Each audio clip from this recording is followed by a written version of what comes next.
Hello again everybody, and today I'm going to talk about the idea of sacred spaces. Every civilization ever seems to have had sacred spaces. Some of these are man-made, some are found in the natural world, some have particular historical associations. So I've been wondering, what exactly does this concern for sacred spaces mean? Why do we have them? Are there things in common both across the globe and also across the expanse of time? There are some that I'm going to talk about in a bit more detail, but there are also others that perhaps I might talk about in future. The tomb of St. Peter underneath the Basilica, the Great Basilica in the Vatican. There is Stonehenge in Wiltshire in southern England. There's Mecca in Saudi Arabia, and also the Capitoline Hill in central Rome.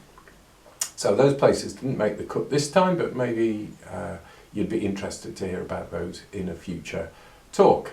So the first one I'm going to talk about is Delphi in central Greece.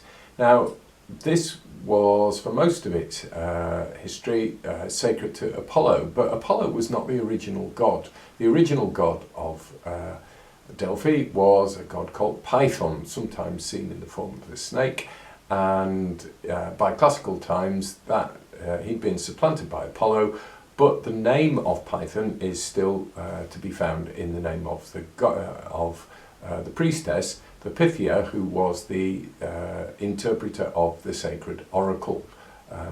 You went to Delphi, you asked questions of the god, the priest asked the Pythia told the priest, and the priest then told you the answer. It's all very strange, a load of very odd rituals. But it's easy to see when you go to Delphi why people would think that that place was the meeting place of gods and men. It's framed by huge cliffs known as the Phaedriades.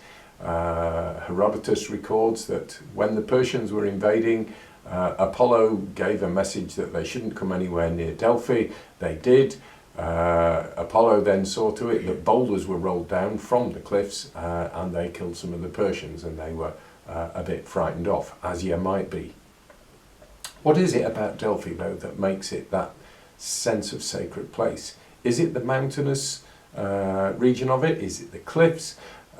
Is it that the knowledge of ancient people worshipping there, does that give it its special atmosphere? If you go there, particularly I guess if you went there nowadays with travel restricted, then you have that sense of otherness, and it's really quite a special place.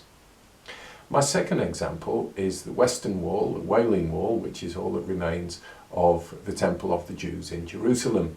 Now, the rest of the temple was destroyed at the end of the Jewish revolt in 70 AD, but within the old temple was the Holy of Holies, and that was the place where God and man could meet, or at least the high priest of men could meet God, Yahweh. And it was in the Holy of Holies that was where things were stored, such as the Ark of the Covenant, the temple for showbread, and the menorah candlestick. Those were looted at the end of the Jewish revolt, and they were taken off to Rome. We know that because sculpture showing that is in the is on the Arch of Titus in central Rome. But what makes that place a sacred place? What a sacred space for the Jews? It's also a sacred space for others as well. For Christians it has special associations too, because of the frequent mentions in the life of Christ to do with the temple in Jerusalem. So you can see why historically that would be a sacred space. The third example comes from Central Australia and is very much not man-made. This is the huge rock, the rocky outcrop in the southern part of the Northern Territory, which used to be called Ayers Rock and is now known as Uluru.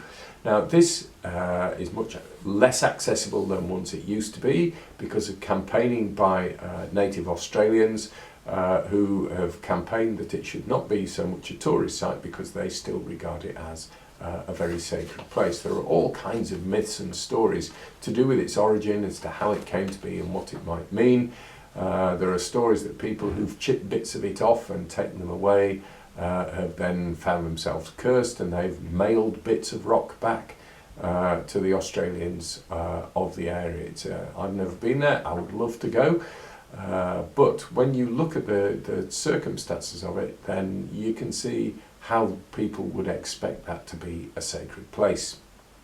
The Meteora monasteries in central Greece, or central northern Greece, so memorably described in Patrick Leigh Fermor's Rumeli travel writing, are also a pretty special place. These rocky outcrops are pillars of rock rising several hundred feet from more or less vertically from the valley floor, nonetheless have monasteries built on the top of them. Now, originally, the belief was that the higher up you were, the closer you were to God, and since these were so high, you can well see how people would expect themselves to be nearer God. If you've not heard of that travel writing, then that's really well worth a read, and you get a very clear idea of why those might have been those monasteries are regarded as sacred spaces.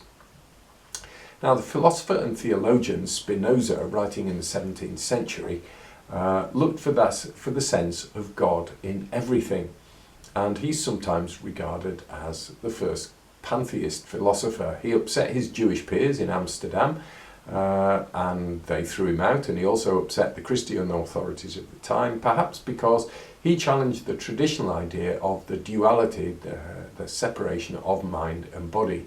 And yet he has been revered by writers and philosophers since, including John Locke, George Eliot, Goethe, and indeed Albert Einstein. And he's also much revered by the modern ecological movement.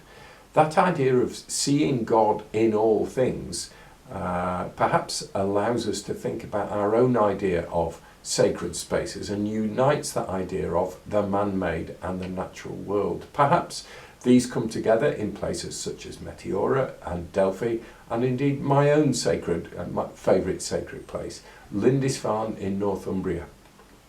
To walk across the pilgrim path at low tide and to reach the island of Lindisfarne is to experience something otherworldly.